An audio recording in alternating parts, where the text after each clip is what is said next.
It absorbs in beautifully into the pancake. This isn't like those fake ads where the syrup stays perfectly on top.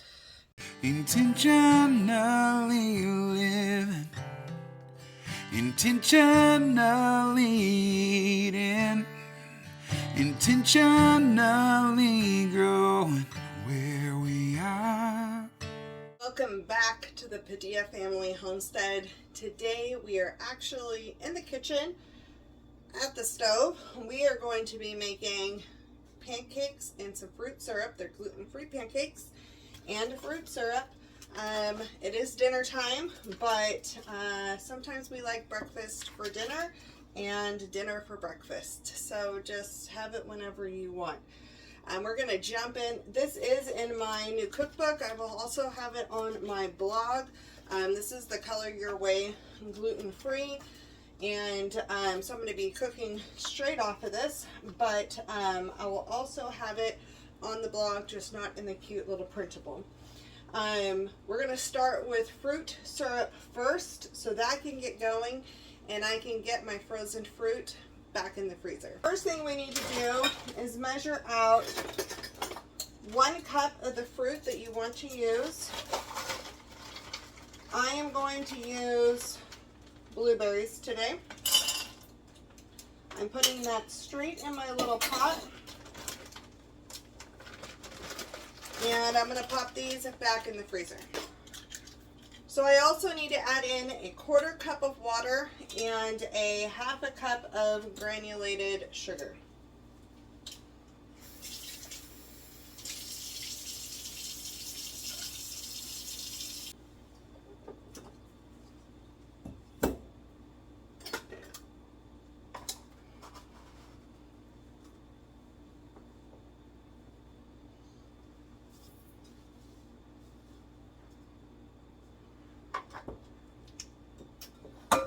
And now I'm going to get this on the stove over low, medium-low heat while I pull together the pancakes and cook them.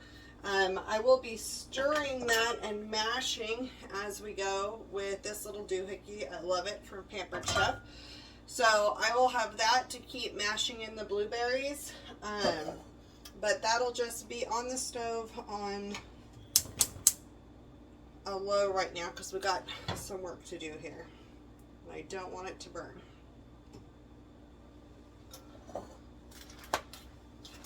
Okay, so the next thing we need to do is work on our pancakes. So for this we need 2 cups of all-purpose gluten-free flour. We use the Bob's Red Mill 1-for-1. If your flour's been sitting, I would fluff it a little bit. This has been fluffed recently, so I'm not going to.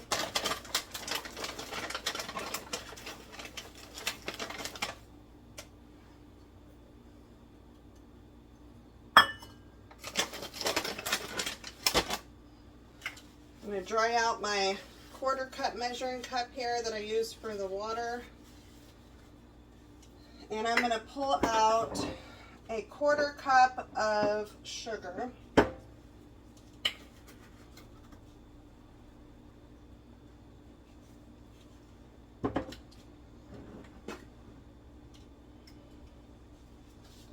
And then we're going to do 1 tablespoon plus 1 teaspoon of baking powder.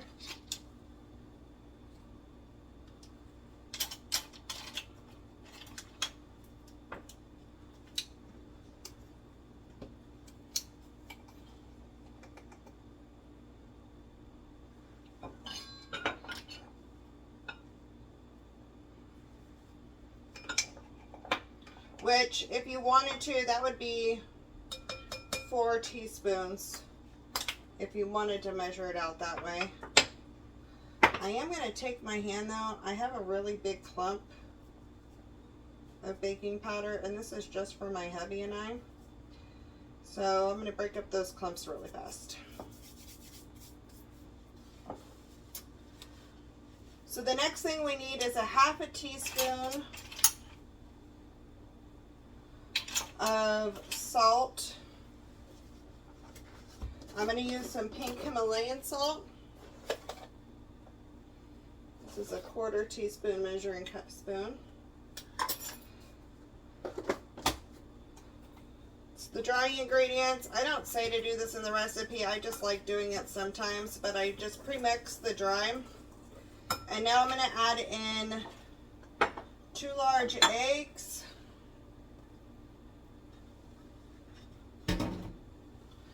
2 cups of coconut milk. We use unsweetened coconut milk. This happens to be the Silk. I've also used the So Delicious brand. I love that. You could take dehydrated coconut milk and rehydrate it. Then we're going to add in a 1/4 cup of avocado oil.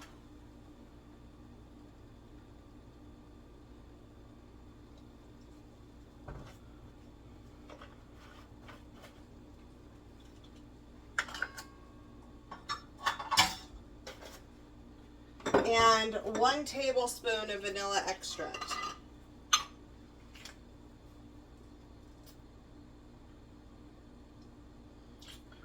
We like vanilla. And this is homemade vanilla extract using rum, so it is gluten-free alcohol. And then I'm going to take a whisk, and I'm just going to whisk this all together until it's thoroughly combined. At this point, I do have my cast iron pan. I have a flat cast iron pan on the stove, heating up with some avocado oil on it. I like to use avocado oil on my cast iron. It's a pretty neutral oil when it comes to flavor, and it has a higher heat smoke point than olive oil. I've actually heard some studies, I haven't done a lot of research onto this, but I've heard some studies that if olive oil gets too hot on cast iron, it can have negative health effects. So I just like using avocado oil.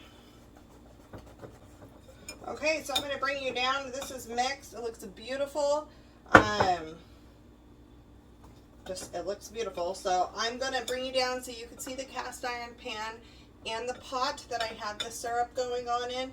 I do have beans going, which I need to check. It's a very working kitchen here. I've had these on low almost all day.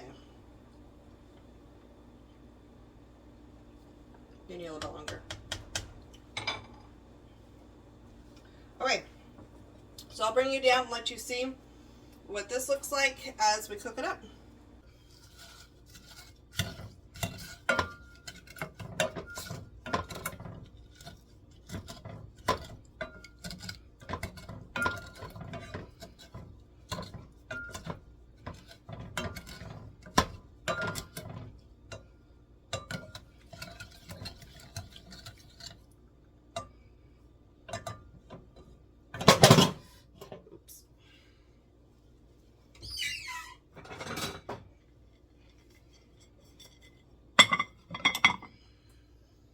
Okay, so our pan is hot.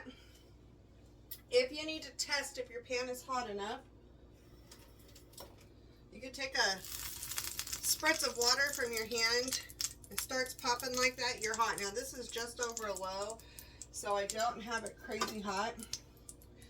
And I am going to do 1 final whisk on my batter. This is what the batter looks like up close.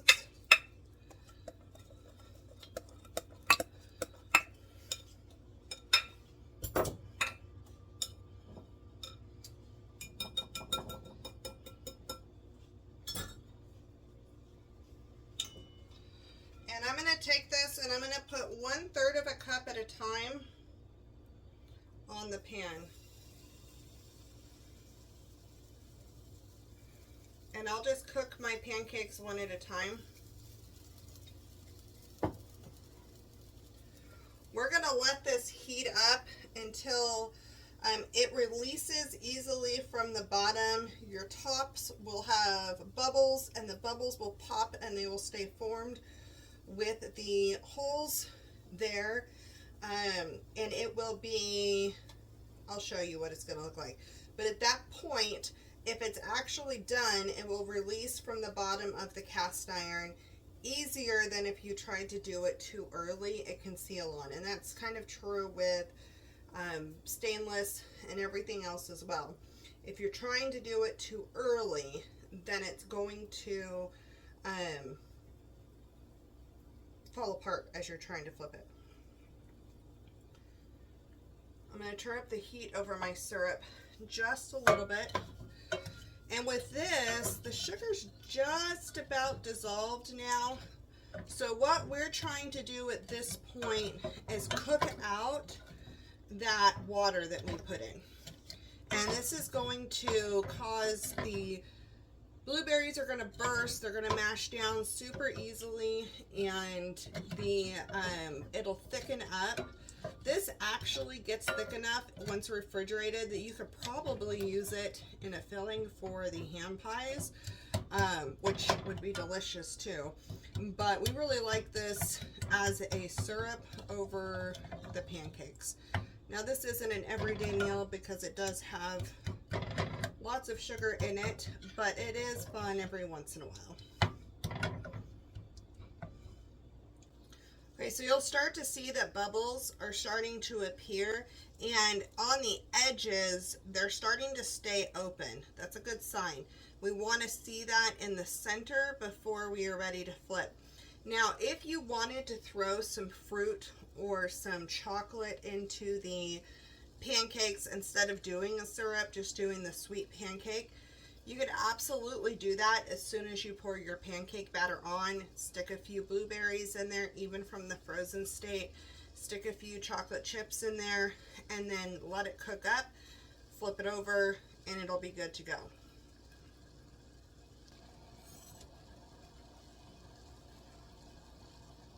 Okay, so I think we're just about there. We're starting to see the holes stay throughout the center. The texture of the pancake is getting more firm and baked looking. Probably have another second there before we flip. This section right here is still a little bit doughy, and that would be my indication that I should wait another minute. I have a really bad habit of walking away from my pancakes and letting them burn. So I'm not going to walk away while we're on camera. I did flip it over here on purpose because my stove like tilts in a little bit. So all the oil for the pan is sitting right here. And this will allow it to not absorb a bunch of oil because I really don't want that. So this can be a little sweeter of a pancake. You can do it with no syrup if you wanted to. I think it's delicious on its own. But the other thing you can do is if you want a richer pancake and you don't have any dairy issues, you could absolutely just use regular milk or whole milk in it, and it's going to make it a little heavier instead of being as light. We use the coconut milk a lot. My daughter is supposed to stay away from dairy as much as possible, but she doesn't necessarily have to like not eat it at all. She's just supposed to limit how much she eats for hormone purposes. So we've switched a lot to the coconut milk because it's for the hormone purposes, and we don't want to add in the hormones from soy or from almond milk as much. And then we'll do oat milk and a few things, but coconut milk is definitely my favorite. And you want to stay on this because you don't want your syrup to burn. I did turn that heat up a little bit ago to closer to medium. It's not quite medium, but it's closer to medium. And so it's cooking down a lot faster. I'm at the point that this is pretty mashed now. So I'm going to take this out and we're going to switch to using a metal utensil.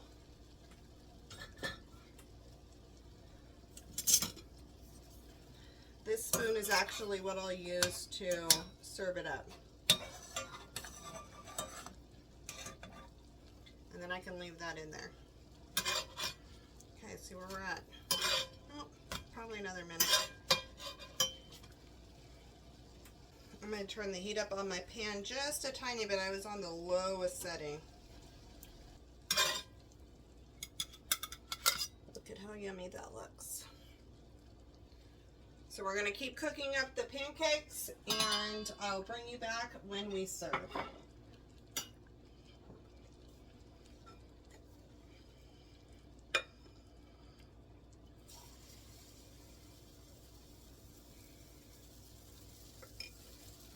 Okay, so what I'm going to do is I'm going to take a funnel with my jar, because especially doing this on camera, that's when I'm going to spill it all over the place. I didn't thicken this as much as I did last time, which I am okay with.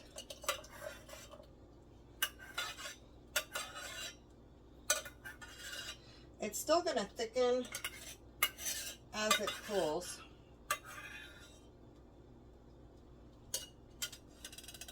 But this doesn't make like a huge amount of syrup, because you're supposed to make it fresh when you use it.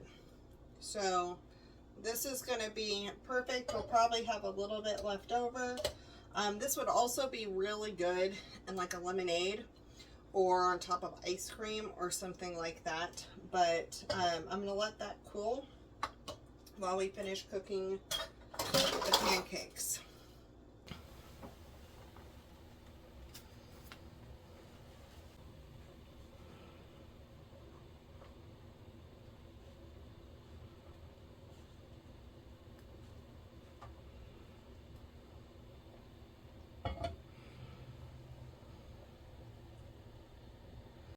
And just like that, they're done. It absorbs in beautifully into the pancake. This isn't like those fake ads where the syrup stays perfectly on top. No, it goes in and it is so good.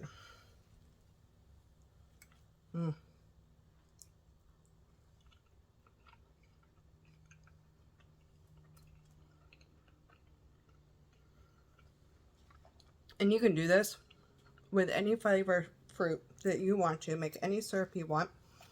They're gluten-free. They're delicious. If you don't have to be gluten-free, make a regular pancake and stick the syrup on top. It is good. There's sugar in it. You probably do it with less sugar. You can play around with it and do it with honey. Like, we've done all kinds of different variations, but this one was basic stuff that people can get and make homemade fruit syrup at home without spending a ton. And you make exactly what you want just while you're making the pancakes. It's so good.